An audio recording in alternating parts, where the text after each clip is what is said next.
Hello, Liz here. So today what we're going to do is take this tin, actually we're just going to use the lid, and we're going to turn it into some home decor. Now you can also use these round tins, and I'm sure everybody has some laying around somewhere. I got quite a few. So you can make a wall just using all the round ones and do different stenciling. So I got this stencil here from Magnolia Design, and I have my link. No, I didn't put my link on it, but I will when I post the video replay. So these were on back order, but they're back in now, and this is what we're going to use today. I'm just going to use the Faith and the Hope. I'm going to leave it together and just stencil here and here. And I'm going to put that on my lid here, and I've already painted it 2 coats, and I went and got some of this Waverly chalk at Walmart. The color is Merlot. It's a rich wine looking color. So I put 2 coats on this, and I just left a sticker on there. I couldn't get it off, but I didn't try real hard either, so I figure people aren't going to be close enough to see it anyway. So we're going to take our stencil, and it's a brand new stencil. So I'm going to take it off my backing, and I have a tea towel here, and I'm going to fuzz it. So with these stencils from Magnolia Design, you have to, they're very sticky, and these are adhesive mesh stencils. They're a lot better than those plastic stencils you see around. These make really good images on your product. So I'm going to do this 3 times, and I'm hoping that it won't peel up my paint that I have on the tin lid. So I'm just going to place it here where I want the Faith and the Hope on my tin.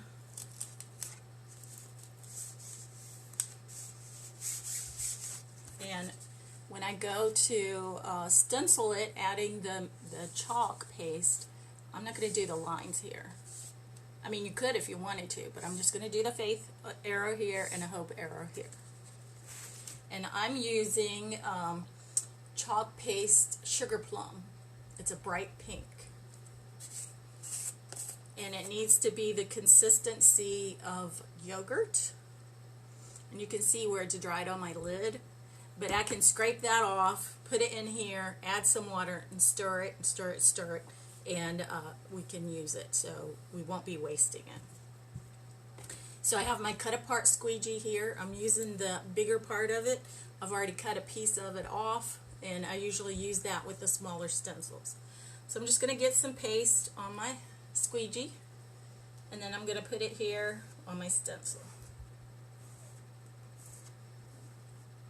Being careful not to do the line in between. So that's what we have so far.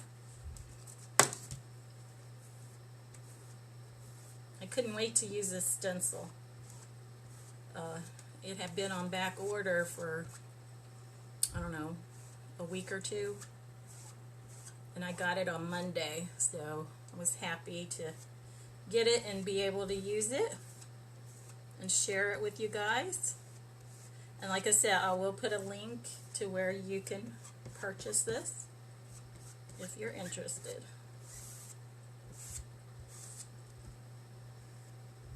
And I'm just scraping off the excess on my squeegee so I don't waste it. And then I'm going to put a couple squirts in my little canister and put my lid on.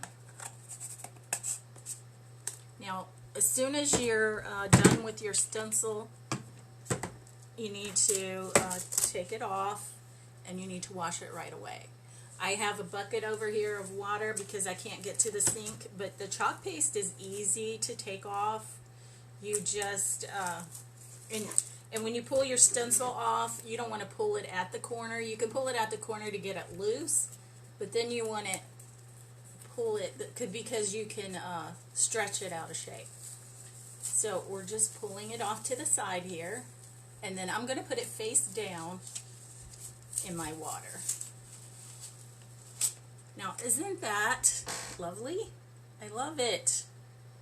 And especially this pink on the Merlot chalk paint. Okay, so I'm going to put this in my water.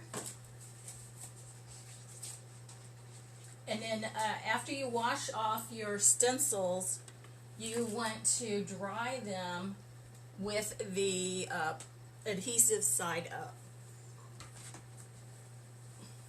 Okay, so we're going to set this aside to dry. And then we're going to make a flower. And since that is metal, we're going to make magnets. So we did this flower here in another video, and I added a magnet to it. And I'm going to show you how to make this one here. It's a rolled rosette flower. So what I have here is, let me find my ruler.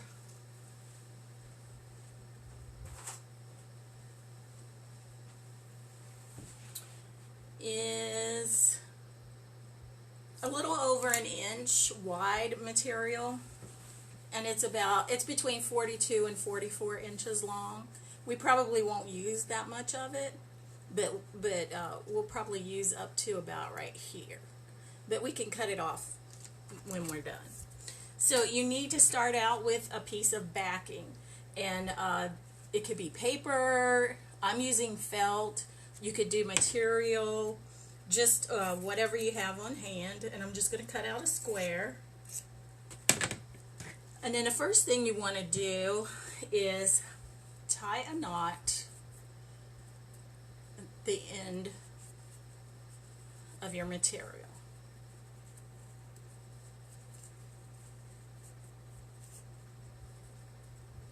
So I have this knot here, and then I'm just going to put some glue here in the center of my square and put my knot down. So this is what I have. And then what I'm going to do is, this is going to be folded in half as I go along, and I'm going to twist it, and as I twist it, I'm going to glue it down. And so for this project, so you don't burn your fingers, you need to use the low temperature glue gun. So I'm just going to put a little bit of glue there. I'm going to twist this with my finger and then turn it and glue it down. And you just keep doing that.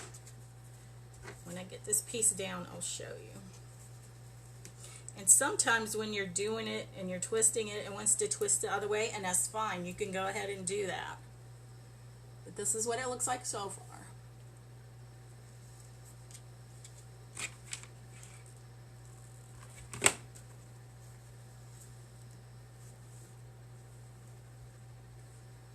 So I'm just twisting it and gluing it.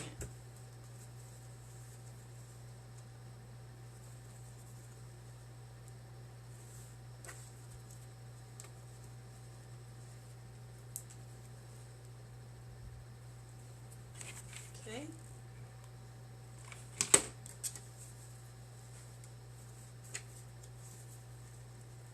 And too, I found these at the Dollar Tree. You can put this on the end of your finger and use it to push your material down on your glue. And it's kind of getting in my way, so I'm not going to use it. But it's good if you're doing this other flower. You probably might want to use it.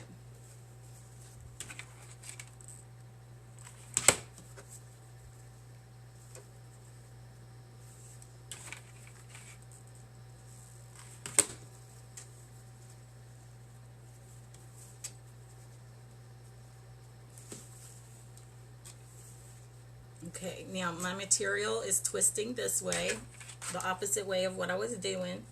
It doesn't matter, so I'm just going to go with the flow and turn it that way.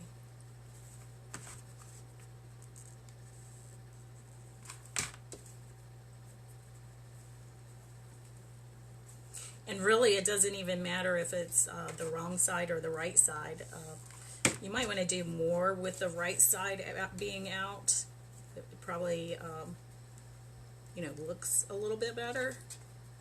But I like to do it with both, where you can see the inside of the fabric and then you can see the outside of the fabric. It just gives it a little more character.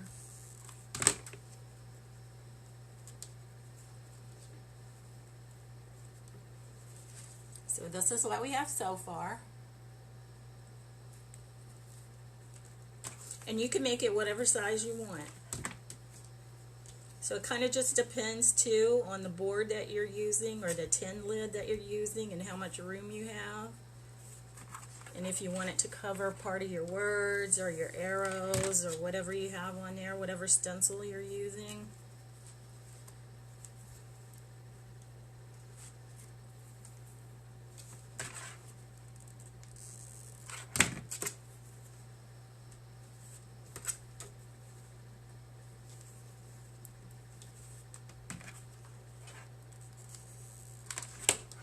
And I just thought this pink material went really well with the pink and the Merlot on the tin that we just stenciled.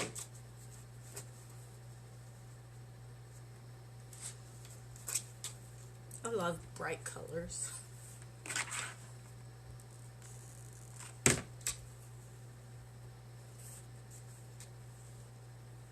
They seem to be more joyful. And the darker colors, I don't know, they just seem kind of drab. I guess it just kind of depends on, you know, what you're in the mood for.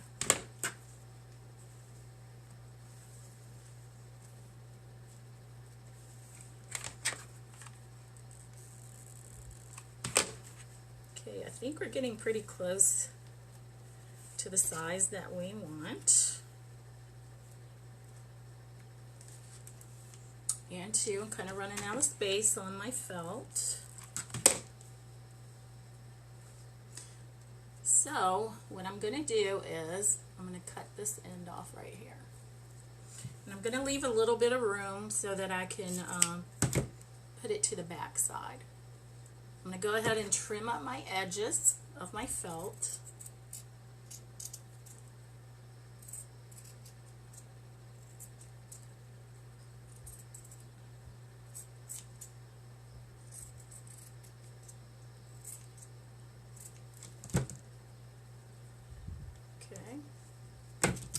A little bit more here, and then I'm just going to put a little bit of glue inside this piece there to keep it together, and then on the outside here like that, and then I'm just going to flip it to the inside, and then this is what it looks like. So then the next thing we're going to do is add a magnet. Now these are there's two size magnets at the Dollar Tree. These are the smaller ones. They come 14 in a pack, and the larger ones are 12 in a pack. I'm just using the smaller ones because the bigger ones have a little bit more magnety effect, and this really didn't need it. So I'm just going with the smaller ones. So I'm just going to put some glue in the back of my flower, or you could put it on the back of your magnet, and then I'm just gluing it to the back there. So what we have is this, and we could put a flower there. I mean, you could put them wherever you want. This is the previous one I made, and then this is the one we just made. So you could clip notes to it. You could put this one up here, this one here. I mean, just wherever you want it to be. I think I like this one here. Maybe like that. And then to hang it, you can get those sticky Velcro things that you can buy, and just stick it to your wall. So that's our project for today. I go live at 11:30 Central Time, Monday through Friday, and noon on Saturday and Sunday. However, I will be taking a break for several days, and when I come back, I have more projects, different projects than we've done before, just waiting for me to teach you how to do it. So the website for the stencil and the chalk paste is Liz Yonkey, YONKEY, magnoliadesignco.com, and I will put that in the description when I post the video. So I'll see you back probably sometime next week. Bye.